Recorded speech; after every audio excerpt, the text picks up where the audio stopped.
Question number 12, Brett Hudson. Thank you, Mr. Speaker. My question is to the Minister of Internal Affairs and asks, what recent announcements has he made in regard to New Zealand's fire services?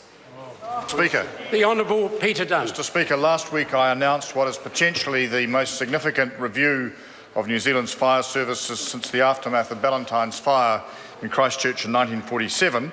The review concentrates on three main areas for change: an enhancement of the status quo, a move to coordinated service delivery, which continues with separate rural fire districts, or the option of moving to one integrated national fire service. Supplementary question, Brett Hudson. Thank you, Mr. Speaker. To the Minister, why is this review necessary? Mr. Speaker, Honourable Peter Dunn. there are a number of challenges currently confronting the fire service: changing expectation of the way in which fire services are performed, a lack of coordination and variable leadership, inconsistent investment for community needs. If I can put it in a nutshell, much of what the modern fire service does, it has no mandate for. The irony is we have an internationally acclaimed urban search and rescue service, mandated now by the United Nations, but strictly speaking, probably outside the mandate of the New Zealand Fire Service. That is clearly absurd. Supplementary question, Clayton Mitchell. Thank you, Mr. Speaker. In light of his answers, can the Minister explain why, in the relatively short time since 1994, when the present funding arrangements came into force, there have been no fewer than 16 reports and reviews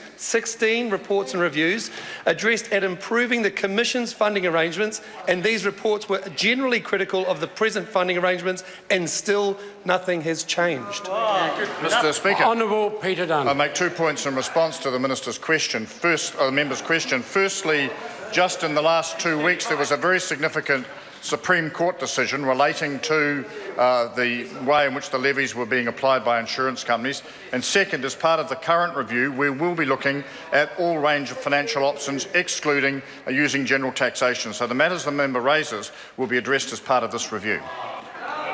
Supplementary. A supplementary question, Brett Hudson. Given that in mind, to the Minister, will the review also look at how the fire service is funded? The Honourable Peter Dunn. Mr. Speaker, yes, it will. As I said in my previous answer, we've ruled out looking at general taxation as an option, but beyond that, all other funding options are under consideration. Supplementary question, Brett Hudson. To the Minister, what feedback has the Minister received on this announcement so far? Mr. Speaker, Honourable Peter Dunn. well, it's early days. It's been just a week since the document has been released.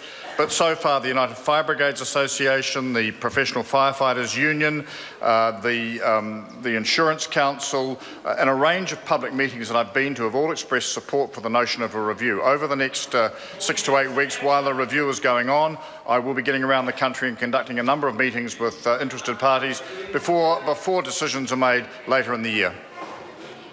We move now to questions to members, and question number 1 in the name of Ria Bond. Thank you, Mr.